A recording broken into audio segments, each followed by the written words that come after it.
A new year is officially upon us, and I think it's safe to say that travel will be changing quite a bit in 2024. So if you don't want to get left behind, this video is for you. From outdated travel myths to once helpful services that have kind of gone downhill, this video is going to be counting down the top travel mistakes that we will not be making in 2024. In case you're new here, hi, I'm Christina from happytowander.com, and this channel is all about practical travel tips from someone who's been there, done that. So if you're traveling this year, be sure to like and subscribe because over the next 2 months, I'll be recapping a lot of travel basics that you're definitely going to find helpful. All right, now let's move on to the mistakes that we will not be making this year. Mistake number 1 is just showing up at airport security and going into autopilot. Over the past 2 years, there have definitely been different changes to the security protocol at airports that I think would really catch some infrequent travelers off guard. For starters, a lot of airports these days actually allow you to pre-book a time slot for you to go through the security line. So be sure to look into whether or not your airport offers this service. In addition to that, a lot of airports these days actually have fancy scanners that will scan your entire bag at once, meaning you don't need to remove your liquids or your electronics like we've been conditioned to do for the past 10-15 years. Of course, this does depend on the airport, sometimes it depends on the terminal, so be sure to actually listen to the instructions instead of just assuming all the security protocols are the exact same. Now, another mistake that we're leaving behind is not learning anything about your destination's culture before you go.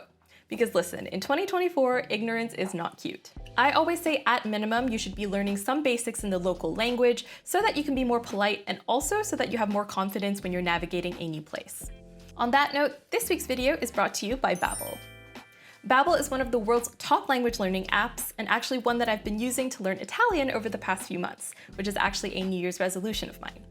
I'm definitely planning on spending some time in Italy this year, so being able to focus on real-world conversational Italian has been so helpful.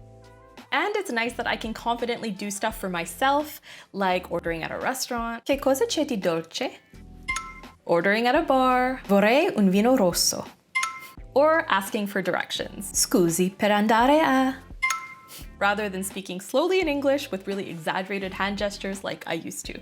The lessons come in a lot of different formats, which keeps things interesting, and there's also live lessons as well to help hold you accountable. All that said, Babbel has 14 languages to choose from, so be sure to let me know in the comments which language you'd most likely want to learn, and if you want to take that next step, be sure to check out the link in my description for 60% off your subscription, whether that's just a monthly one or a lifetime one. Thanks again to Babbel for sponsoring this week's video, and now let's move on to the next mistake that we're going to be avoiding this year. This next one is controversial, but I think there's a lot of people that would agree with me in saying that in 2024, a travel mistake you should probably avoid is staying at Airbnbs. Listen, there is a time and a place for Airbnbs. I used to be a huge fan once upon a time, and I do still use them for discounts on longer term stays or if you're looking for a place to house a big group. That said, for short-term stays, these days Airbnb is rarely worth it considering how many fees they tack on top and also the ridiculous expectations that some hosts have in regards to the chores that you should be doing while you're staying at their property. It's also worth thinking about the longer-term impact that short-term rentals can have on local communities as well.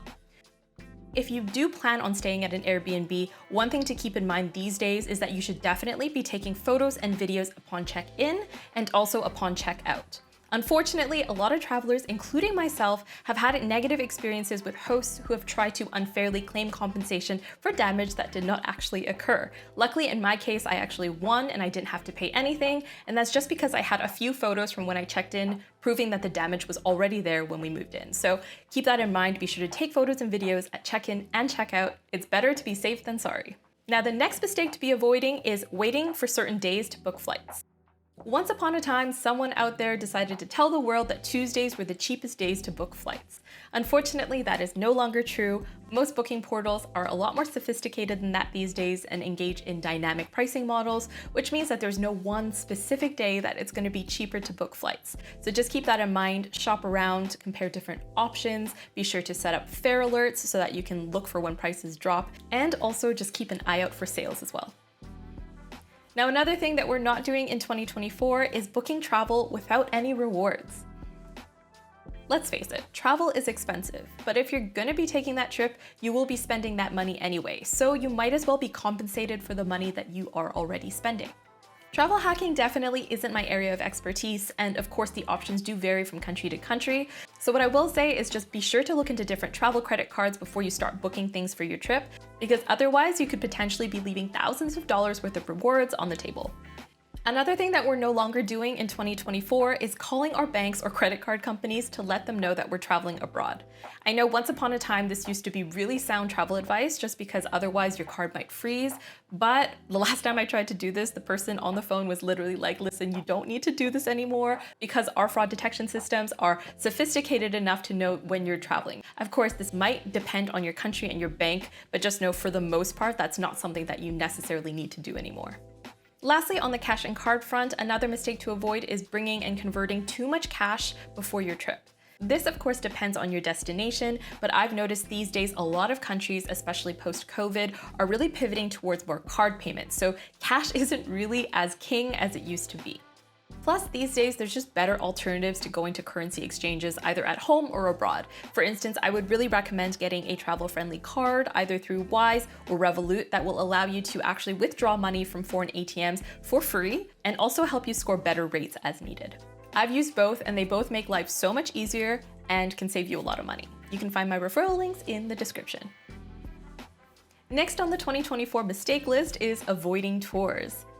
I don't know who decided that taking tours means that you're not a real traveler, but I want to leave that negative mindset behind this year because honestly, tours can often be such a great way to experience a destination. While once upon a time, tours used to be kind of generic, one-size-fits-all experiences that you kind of roll the dice with because you don't necessarily know which tours are good and bad, in 2024, there are so many niche specialty tours out there that cater to every possible interest.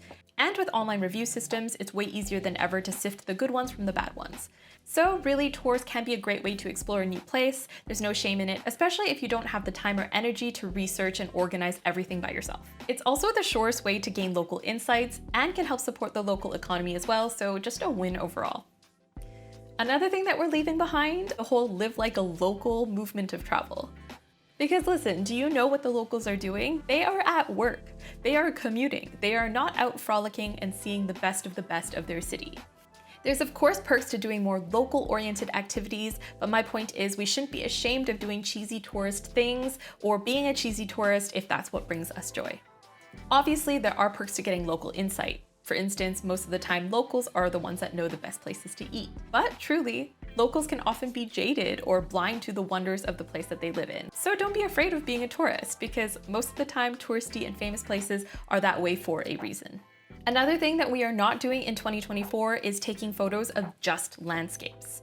I get it, for years there has been shame and embarrassment about taking selfies or being perceived as vain if you want to get photos of yourself in destinations, but trust me, years down the line after your trip is over, what you really want to look at aren't just generic shots. You're going to want to see photos of memories that you've made in those specific places, of you. Plus, everyone takes photos of themselves now. In fact, in 2024, people are taking videos of themselves, so this is not the year to be embarrassed or ashamed of wanting to capture our own memories. I mean, landscape photography is great if that's something you're passionate about, but keep in mind, in the age of the internet, there are millions of amazing photos of every tourist attraction you can think of on the planet. So your focus should really be capturing yourself in these places and trying to preserve those special memories. All that said, we are not letting embarrassment hold us back from capturing memories in 2024. The next mistake we're leaving behind is spending money on expensive roaming packages or cumbersome physical SIM cards. In 2024, having access to the internet is crucial when you're abroad. So it's not really a matter of if you should have internet or a data plan on your phone, it's a matter of how you're gonna get that internet.